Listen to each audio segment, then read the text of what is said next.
back to the YouTube channel of Pro Enzo Vids, and this is my official thoughts on the signing of Aaron Woods for the Seagulls today. And yeah, look, it definitely comes off as a shock to me, as I didn't think we'd ever land Woods because of the time he's been at other clubs and etc. But you know, it looks like we've got him at an age where he's near retirement, which is not ideal, but I see some benefits in it. I do. I see some benefits in it. I know people are taking the piss out of it, saying that, you know, he should retire and just all this other stuff. I mean, yeah, I think he's at that age where he should probably retire, and obviously form has said otherwise about, you know, him retiring as he should be. Well, I don't know. I don't believe all that. I think he has a point to prove. I think he is someone that I believe in will do a good job at the club if he gets the opportunity to play a couple of first grade games. And yeah, I think there's a benefit in it.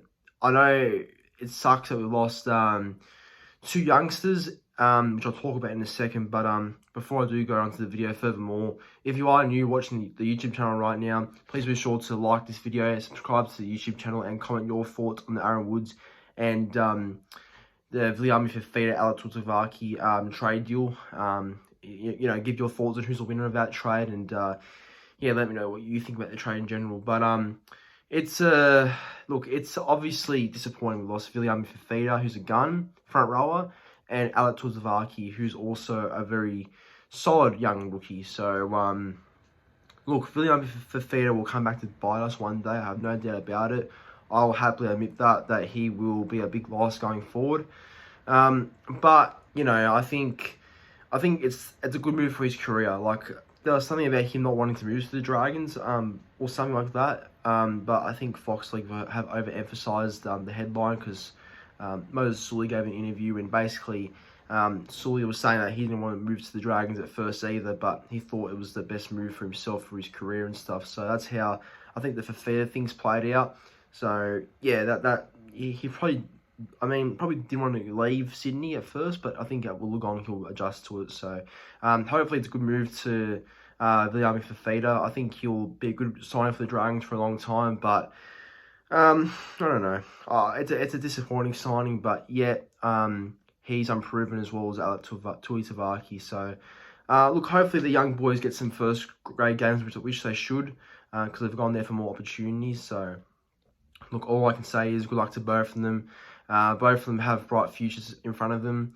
You know, I'm not too upset about losing them, as they're, you know, really young and still like haven't got the opportunities as of yet in first grade. But look, knowing Fifita, he's gonna be a big loss. Tuitavake, yeah, he's decent, I reckon, and he has had some good games for Blacktown in the past, but injuries have really hurt him, and that's probably why the Dragons have him on a development contract for this year, then gets upgrades to 30 next year. So yeah, look, hopefully Tuitavake is a good, you know, has a good career, but they're all going to the Dragons, so who knows?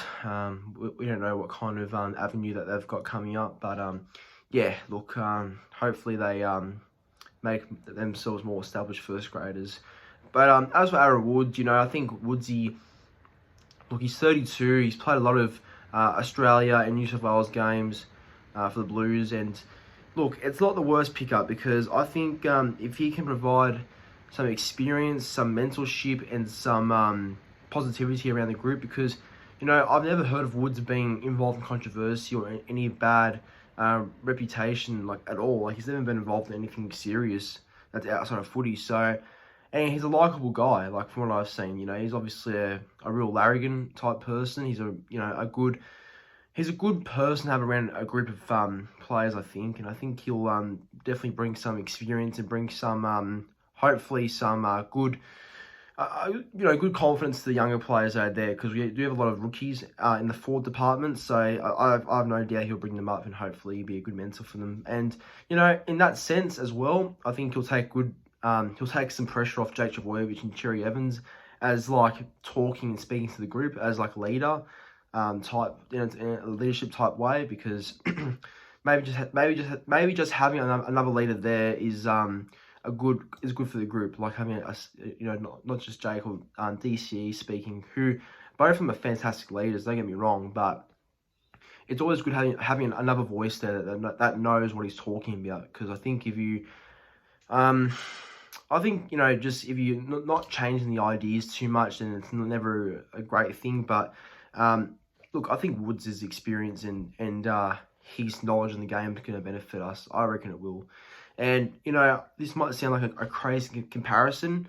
I don't care how many people may upset when I say this, but I see a lot of Aaron Woods and Ben Kennedy. Like, I see a lot of that because Ben Kennedy came to Manly and, you know the legacy. If any Manly fan was watching him back in the day, you know the legacy he left at the club and the way he left the club in a better place, because ever since he joined the club, from that golden era from 2005 and onwards, that was on the back of him. I'd say most of it, because he influenced the group to be better players and better people. And, he obviously he was a great player before he came to Manly and stuff as well, because he was at Raiders and Knights, I believe. But no, look, the way he played at Manly was great. And seriously, if I'm being honest, I think this Aaron Woods signing could definitely lead to that Ben Kennedy type influence. I definitely see it, and being genuine when I say that too. So I think there's a real good benefit in getting Woods to the club. But like I've been saying already, people are comparing his signings to Willie Mason 2015, Nate Miles 2016, which, yeah, I think there's a fair case to make that sort of statement. But I think the only difference is Woods is not coming to Manly for money. He's coming here for a red hot crack and a real go. And he's look, Manly wouldn't have had to pay much for him anyway, because he's obviously old now and hasn't got much to offer. And I think he'd take minimum money as well. So that's probably why he's come here to just, I don't know, give himself a bit more of a chance of playing finals, I suppose. Because, he'll be here to hopefully lead us, or be involved in a team that can actually make finals and, have some sort of winning feeling. So I think it's a good pickup. I think it could be. Not playing-wise. Oh, yeah, playing-wise, actually, it could work out because he is not bad under the 6 again rule. But I don't think he will be a game-changing player, which he never has been. But, I think a change of scenery would always be good for a player. So I'm looking forward to seeing what he offers to the club. But that's my quick thoughts on Aaron Woods coming to the Seagulls and young Viliami Fifita and Alec Tuitavake going to the Dragons. Look, a very interesting trade for sure. I guess we'll have to talk about this about 6 months later, or just towards when the end of the season happens around September, to know who actually won this trade, because it's only March still, nearly April. So yeah, I guess we'll have to talk about who got the better of this deal at the end of the year. But anyways, everyone, thanks for watching the video. Make sure to like the video, subscribe to the YouTube channel if you are new watching the YouTube channel right now, and comment your thoughts on who you thought won this trade. But until then, thanks for watching. See you in the next one.